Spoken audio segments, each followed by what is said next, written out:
Alright guys, the first thing just to introduce the day. First, I'm sorry that I'm not here with you today, but this video is going to give you an overview of some of the things that need to get done today. So the first thing that we're going to do is review our hunting calculations. So just looking at the math involved in the life as a hunter activities and making sure that you could do that again if given a new scenario. The next thing we need to do is very quickly, we're going to look at the making inferences questions on the back of Life as a Hunter Part 2. Those should have been done in class on Wednesday, but if not, they need to get done today. And then lastly, you're going to get your Lions CER back. It has been graded and has comments on it. So you need to go over that. I'm going to make a few comments about the rubric and what I saw overall, and then you can kind of make notes for yourself for next week. So next week on Tuesday, you're going to have your first official assessment. You're going to write another CER based on, again, Lions. It's all within our story. And then you're also going to do a checkpoint on the energy hunting math. So we're reviewing those things today to make sure we have what we need in our notebooks in order to be successful next week. All right, so we're going to look at the Life as a Hunter Part 2 tables and setup, and I'm just going to walk through an unrelated example just to kind of see and look at how the numbers work.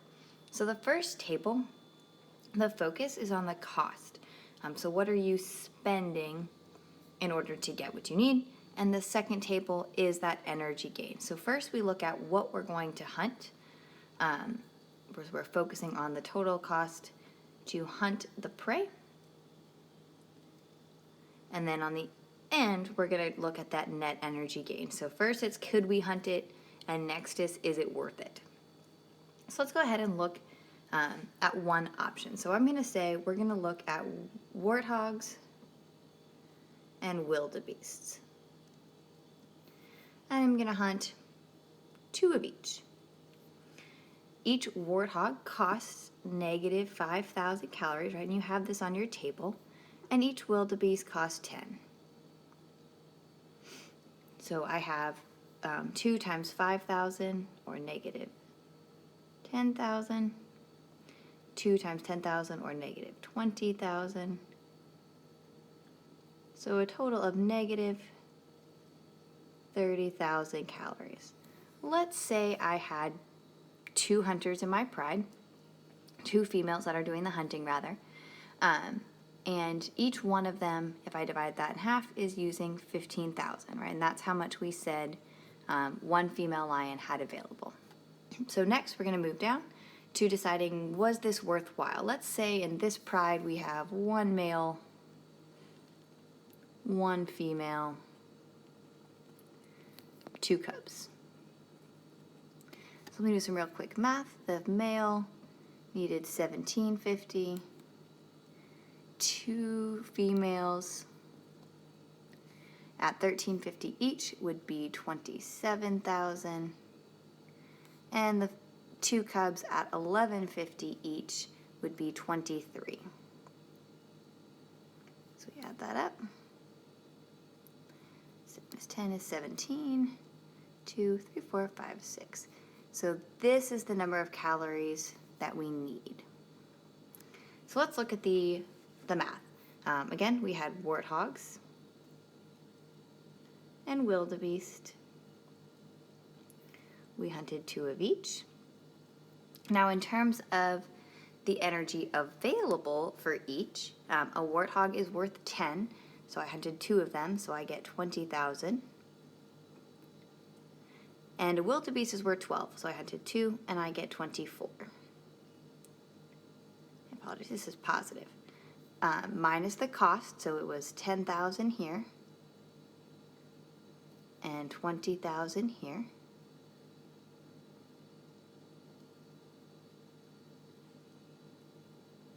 Hold on, I made a mistake. Let me go back and fix this real quick now that I'm thinking about it. The wildebeest gets you 20. It costs 10, gets you 25. So let me fix that. So this was right. This is where I made the mistake. Each one is 25, so 2 of them gets me 50. There we go, back on track. So again, it did cost $20,000. So we go to net, positive 20 minus 10. I got a net of positive 10,000. And 50 minus 20 gives me a net of positive 30,000. So my total was 40,000 calories. So I double checked down here. Did I meet my needs? No. There was not enough to feed the entire pride. And then we could maybe talk about what that means. So you either can't feed them,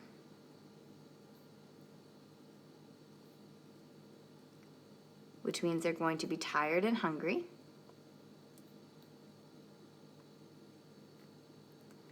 And they'll have less energy to hunt the next day.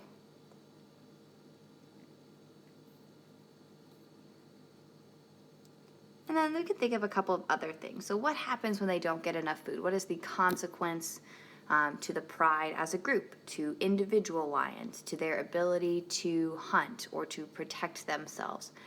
So always thinking, we said it wasn't worth it, but sometimes this is just what happened, right? You don't always get the zebra. There are days when you're not going to meet your calorie needs. So that making inferences piece we're going to look at next is kind of getting us to think, here's what we know. Here's a scenario, and what do we think could be true? All right, so this worksheet came after Life as a Hunter Part 2, but we're going to make inferences, and inferences are informed thoughts. I'm not going to say a hypothesis, but we want to be able to try to explain something based on evidence that we have. So you have evidence from several places. You have video 1, which was the water buffalo. We have what we're going to call video 2, which was the mama cub, or the mama, the cub, and the warthog. You have Life as a Hunter, parts 1 and 2. So solo and in a group. And then you have video 3, which was the zebra. So those are all of the things we've done or watched or experienced that are going to inform our opinions here. So you may have started this with your groups or with a partner the other day. I'm going to ask that you finish this today before you go. So let's just go through the questions real quick, and then we'll talk about this again on Tuesday. So beyond obtaining energy, what other benefits occur from living in a group? So we just spent a lot of time proving that helps you in terms of food. Why else do you think there are benefits to living in a group or a pride?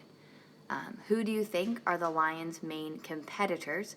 So who are they going up against for food? Well, it's not really 3, but the next one says, how do lions feed, and what types of behaviors do they use to obtain food? So this is really a 2 very different scenarios, right? How they obtain food would be hunting and how they get food, but how they feed describes more the dynamics. So think about the group hunting the zebra video where we saw them actually eating at the end. How would you describe that feeding behavior? How does this type of behavior, so in terms of how they feed and how they hunt, how does that impact their energy? Does it increase it or decrease it? Does it mean they have to be more careful with it? What does it mean on an energy level? Next is, what benefit would they gain from hunting in this method? So what are the benefits to why they do what they do? In the beginning, we made a list of observations and adaptations. So you looked at what they did and you talked about why it might help them survive. And that would be a good place to look here. Lastly, how would living in a group affect competition with members of the same or other species? So there's lots of lion prides, right? They all live together. They don't necessarily work together. So competition exists both within different groups of lions, but also other species as well. So what does the group have to do with that? How does living in a pride affect that competition? Again, you're going to work through this with a partner, with a group, but make sure that we get this one done today. All right, guys, the last thing we're going to do today is look again one more time, last time I promise, at your lion CER. So just a couple of things. Since I'm not there, you do have comments on yours, but I wanted to address some things that I had noticed across the board. The first is the claim. So each section is out of 10. The claim simply needs to answer the question, no more, no less. So if you did that, if you said either hunting as a group or hunting solo is more effective, then you got 10 points. I only saw a few people go beyond that and start to really explain their claim. Again, the claim is just, what is your thought? What is your answer to that question? The next section was the evidence. And one thing that I was noticing across the board was that we did a really good job focusing on the why and the how. So no matter what we were doing, we were really doing a lot of reasoning. We were trying to justify our claim, but we were really lacking in evidence. So this was not as strong as the reasoning. So on evidence, on that end, most people had one, maybe two numbers, right? So we didn't focus a lot on this using specific data points, that net energy gain, or it could even have been the cost to hunt certain things. So you had a data table full of this information, right? We knew what each animal cost. We knew how much they weighed. We knew how much they gained. We knew how much lions had, but very few people actually referenced specific numbers. Maybe a couple people talked about the zebra, but we could also have explained, since we didn't know the zebra for sure yet, we knew it might work, but we also did know how the warthog and the wildebeest and the meerkats did not. So we could have referenced that. For the most part, we did see proper units. People didn't just leave numbers out there, you labeled them. And then again, the data are thorough and convincing. So we had some good data. It was definitely not thorough enough. Your goal needs to be 3 to 4 pieces. So we said maybe 1 or 2. So the next piece is the reasoning. And this is where I found that most people were using reasoning in the evidence section. So again, your reasoning should explain the evidence. So if you don't have evidence, then your reasoning is just sort of you expecting us to believe something that you're telling us. So we had a lot of good reasoning. You'd had a lot of good ideas and a lot of good explanations, but it wasn't supported by the numbers. So because it wasn't supported, then you didn't get points because you didn't link the evidence to your claim. So the reasoning should have been, maybe here's evidence 1, and then why it matters.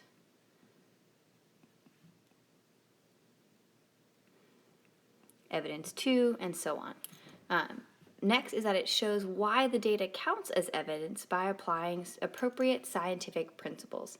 So in this case, you could have talked about costs and gains, right? You want to spend less than you need. So this would have come from the data table. So you're explaining the data. And the other thing you might have looked at were hunting strategies. So this would have come from the video. So again, evidence can come from multiple places. You had 3 videos,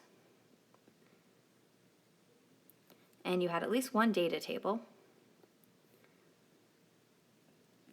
And then later on, we added another data table, which we'll get to use next week. Life as a Hunter, Part 2.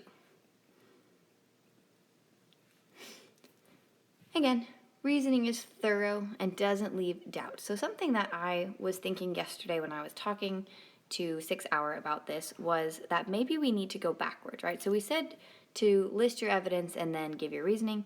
Maybe look at your reasoning, and if you explained it in your reasoning, if you thought it was an important enough idea to discuss in the reasoning, then you should be able to draw a line over to your evidence and link those two together. So maybe start backwards. So start with your reasoning.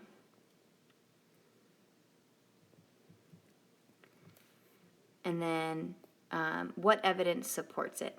Or what evidence could you use to support? So let me think of an example real quick. So a lot of people mentioned that It was better to hunt in a group than as an individual because groups can hunt large prey, individuals cannot. So that is a benefit, right? That's a reason that you should hunt in a group. But it wasn't supported by any evidence. So one piece of evidence that we could use would be that a zebra costs 55,000 calories to hunt, but one lion only has 15. So they can't do it alone, right? That's a mathematical truth that we have from our data. You could also have explained that the only animals that they could catch were much smaller and didn't meet the needs. But you're giving, again, you're showing me the data. You're using very specific evidence. And that's where most people kind of lost points. It wasn't that we were on the wrong track, and a lot of what we said was correct. It just either didn't link to the evidence you provided, or you had good reasonings without evidence. So take a look at your answers and the comments given back to you, and decide what you would do differently next week when you're given another opportunity to write. And again, now you have extra data.